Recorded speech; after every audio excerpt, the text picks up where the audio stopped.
Assalamualaikum warahmatullahi wabarakatuh. Perkenalkan, saya Ferdinand Yuska, NIM 2213145. Kali ini saya akan menjelaskan hasil laporan praktikum 2 saya, yaitu dengan judul mengukur garis lurus pada di antara dua bangunan.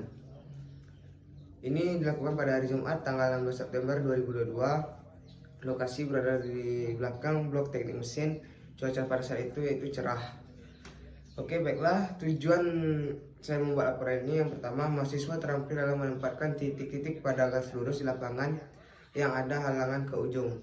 Yang kedua, mahasiswa terampil menempatkan titik pada garis lurus di lapangan di kala tengah.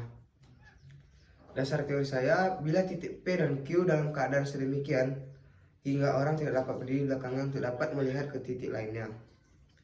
Seperti misalnya titik P dan Q adalah titik-titik suatu gedung besar.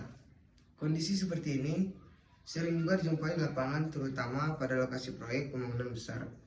Dalam pekerjaan ini minimal membutuhkan dua orang. Orang pertama berada pada titik A dan satu lagi berada pada titik B. Lalu orang kedua membidik ke arah titik P dari titik B, dan orang A yang digeserkan tersebut menjadi titik A aksen.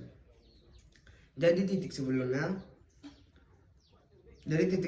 menjadi B A aksen P. Selanjutnya orang pertama membidik dari titik A aksen ke arah titik Q, dan orang pertama membidik dari titik A aksen dan Q. Titik B yang digeser tersebut menjadi B aksen, sehingga titik sepelurusnya menjadi A aksen, B aksen, dan Q. Demikian seharusnya hingga diperoleh posisi AN dan BN tepat berada dalam garis lurus PQ, yaitu bila dibidikkan dari jalur AN, maka terlihat garis lurus AN, BN, dan Q. Alat dan bahannya di sini ada 6. Yang pertama, yalon, pita ukur, pen ukur, kompas, helm safety, dan rompi safety. Kemudian ada langkah kerja. Langkah kerja yang pertama perlu kita lakukan yaitu persiapan. Yang pertama, persiapkan alat yang dibutuhkan. Kedua, pergi menuju lokasi praktek.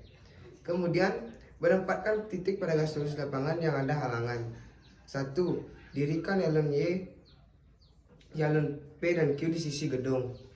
Usahakan tegak lurus dan kokoh. Yang kedua, lalu ukur jarak antara titik P dan Q serta ukur jaraknya dari arah utara. Selanjutnya, tancapkan titik A dan B, lalu ukur jaraknya. Setelah diukur, bidik B ke arah P sampai lurus, lalu geser ke titik A sampai sepelurus dengan titik A aksen dan Q.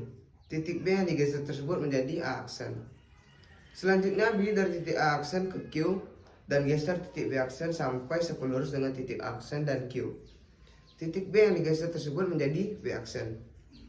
Lakukan langkah ketiga dan 4 diulang sampai yalon ABQ segaris dengan BAP segaris.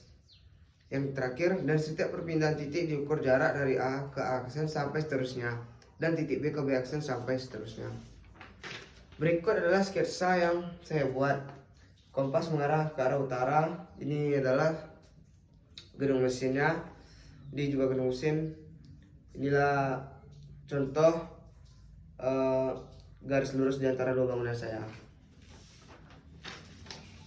Kemudian saya memiliki 13 data praktikum. Yang pertama itu adalah P sampai Q jaraknya 2,80, memiliki sudut azimut 150. P ke A 2,02 meter, memiliki sudut azimut 295 derajat. P ke B 2,70 meter, sudut azimutnya 308 derajat. P ke A aksen 1,30 meter, sudut azimutnya 310 derajat. P ke A1 jaraknya 1,10 meter, sudut azimutnya 313 derajat. P ke B aksen jaraknya 2,20 meter, sudut azimutnya 322 derajat. P ke B1 jarak 2,20, sudut azimut 327 derajat. Q ke A 2,01 meter, sudut azimutnya 199 derajat. Q ke B jaraknya 1,70 meter dan sudut azimutnya 213 derajat. Q ke A1 jaraknya 11,88 meter, sudut azimutnya 182 derajat. Q ke A2 1,20 meter, sudut azimutnya 162 derajat. Q ke B1 memiliki jarak 1,02 meter dan sudut azimutnya 162 derajat. Terakhir, titik Q ke B2 memiliki jarak 0,98 meter, sudut azimuthnya 169 derajat. Berikut adalah pengolahan data. Pengolahan data jarak titik P dan Q senilai 2,80 meter. Jarak sudut P ke Q 150 derajat. Skala pada peta yaitu 1:100. Perhitungan skala yaitu tinggal mengubah jarak dari meter ke sentimeter.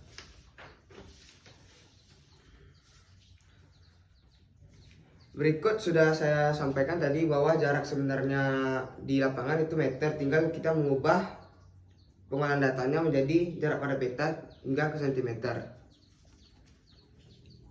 Kesimpulan yang dapat saya ambil, data yang diperoleh pada praktikum ini dengan panjang titik P dan Q sejauh 2,8 meter, sedangkan titik membentuk panjang AB adalah sebagai berikut.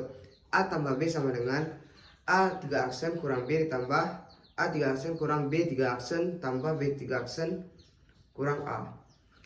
Saran saya adalah yang pertama, selalu berdoa terlebih dahulu sebelum memulai kegiatan. Yang kedua, persiapkan alat dan bahan yang dibutuhkan.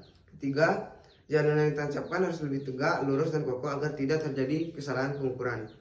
Yang keempat, harus lebih teliti dalam praktikum agar hasilnya tidak salah. Yang kelima, ketika melakukan pengolahan data harus memperhatikan data jumlah dan skala. Berikut adalah gambar kerja saya. Sekian penjelasan dari saya. Mohon maaf jika ada kesalahan. Assalamualaikum warahmatullahi wabarakatuh.